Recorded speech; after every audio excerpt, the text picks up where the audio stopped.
E aprofundar sua pergunta seria passar além desses padrões, o que não teria condições nem de entendimento, nem de expressão. Mas espero que, em linhas gerais, você tenha entendido que existe muito mais coisa aí. Infelizmente, Lúcifer, rebelião, anjos, é um capítulozinho modesto naquilo que nós poderíamos chamar de evolução desse universo. Por isso que é perigoso, ingênuo, primitivo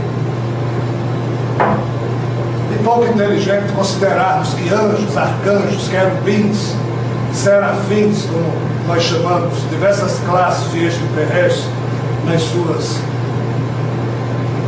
seus departamentos, seus níveis de hierarquia, são seres muito evoluídos, são comparados conosco, mas longe, muito longe de serem superiores, superísticos, superaquivos. Eles erram e muito dentro do padrão deles. Perfeito, nem Deus criador nesse universo, somente esse Pai, esse Parabrahman acima de toda essa. Mas esses anjos, ou qualquer pessoa muito bonita que tenha poderes, diante de uns caras pálidas como a gente, vai ser tratado como Deus. Basta qualquer extraterrestre charmoso, bonito e cheiroso aparecer, para a gente é Deus. Vê como a gente ainda rasteja em termos de percepção do que se chama evolução espiritual. O espiritismo não é tudo, é só parte da explicação, aquilo que nós podemos compreender. E ainda não entendemos muita coisa do que lá está escrito. Rogério, como é que era a relação de Jeová com os Atlantes? Ele tinha uma convivência direta com eles? São perguntas cujas respostas fazem parte de um livro inacabado, que por absoluta falta de condição de entendimento de minha parte, esses livros não foram ainda concluídos. Mas, da mesma forma que o ser humano tem os seus altos e baixos em termos de conduta psicológica diante de certas situações, ao longo dos últimos minutos, ao longo dos últimos 600 mil anos, existiram diversas tentativas desse ser chamado Javé de, entre aspas, quando a invasão de Lúcifer, a rebelião de Lúcifer invadiu a parte dos sistemas que ele, de alguma forma, é o Deus desses sistemas, ou toma conta, trabalha, ajuda, sei lá que tipo de palavras ele usar. E aqui respondo eu sozinho. O fato é que esse ser, ele tentou de tudo. Os pactos que ele fez, Noé, Abraão, ele fez pactos com certos núcleos de poder, tentando ver se ajudava, se preservava.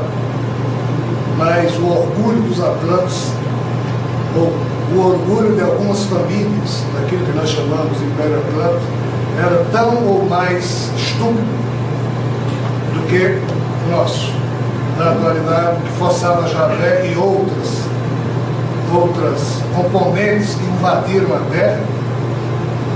E se Javé fosse impedir a invasão, ele teria que destruir tudo. Não resolveria o problema. Ele deixou invadir, como deixou invadir outros mundos, e tentou administrar, no sentido de ajudar todos os componentes que invadiram, o que não tinham mais para onde ir, tiveram que se refugiar por aqui, a progredirem juntos. Quando chegou um ponto que ele viu que não dava, ele deu um ultimato: ou cai fora, ou serão destruídos. Os que foram destruídos, as suas formas físicas, por absurdas que fossem no nosso entendimento, os espíritos subordinados a essas formas físicas, ou seja, os corpos originais com que esses seres chegaram aqui, vindos de outras realidades, esses espíritos iriam, entre aspas, desencarnar, só que alguns desses corpos não eram de carne, então o termo não se aplica.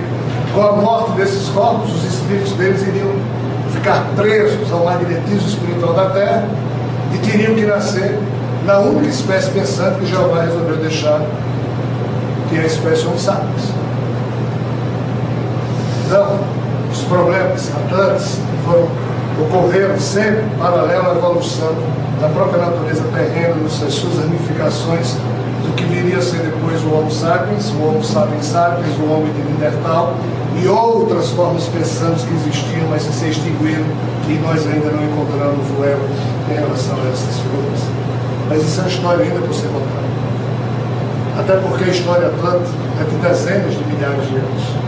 E o nome nunca, nem sempre foi esse. Mudou bastante. E nós temos uma compreensão muito limitada dos fatos. Um outro aspecto que envolve essa questão é que nós, seres humanos, não conseguimos compreender direito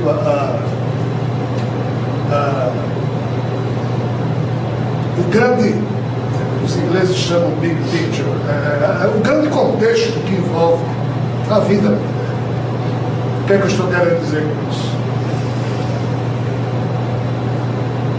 Quando a gente solta um peão no chão, o peão ele fica girando, mas ele não fica girando com o eixo reto, ele se inclina, ele às vezes sai dançando desse jeito, ok? Pois muito bem. A Terra, ela gira em torno do Sol com o eixo inclinado, que varia, a média da 23,4 graus. Então, a Terra está sempre inclinada em relação ao Sol, sempre. Só que nós não entendemos direito, faz de conta que isso aqui é o Sol. A Terra, ela gira assim. Aqui está o Polo Norte, aqui é o Polo Sul. Não é assim, é assim, inclinado. Um ano que nós chamamos é quando a Terra faz isso. Mas ela mantém a inclinação do eixo. Ela precisa dar cerca de 26 mil voltas ao redor do Sol, ou seja, 26 mil anos, para o eixo ir se inclinando e completar uma volta, ou seja, a Terra gastaria 26 mil anos para que o eixo dela completasse o que se chama ciclo da precessão equinocial do eixo da Terra. Esse ciclo aqui, que demora em média 26 mil anos para a Terra conseguir fazer isso, os toltecas dividiram em 4 ou 5 idades, como os hindus também dividiram em 4 ou 5 idades. Os hindus dividiram em 4, chamadas de yugas. Qual é a questão? Muito simples. O que nós vamos falar agora tem a ver com a parte mais séria, mais profunda daquilo que no passado era uma ciência seríssima e que hoje se chama astrologia. De fato, o contexto cósmico, a vibração cósmica, ela interfere, vamos assim dizer, no humor espiritual. A coisa é tão doida que não interfere só na parte física, mas vamos deixar isso para lá. Então os hindus, eles afirmam com muita propriedade algo que nós poderíamos comparar ao seguinte: aqui perto do Equador nós não percebemos direito, mas no hemisfério norte, lá para uma latitude mais próxima ao polo, também aqui no hemisfério sul, as chamadas 4 estações do ano. A gente aqui só tem verão e chuva e não chuva. Mas existem as 4 estações do ano, por incrível que possa parecer. Os europeus aqui sabem disso. Cada estação dessa, verão, inverno, outono, primavera, traz consigo alguns comportamentos da natureza que interferem no humor e na saúde das pessoas. No calor, você usa roupas leves. No frio, na primavera, algumas plantas começam a brotar. Quem tem alergia a certo tipo de cai doente.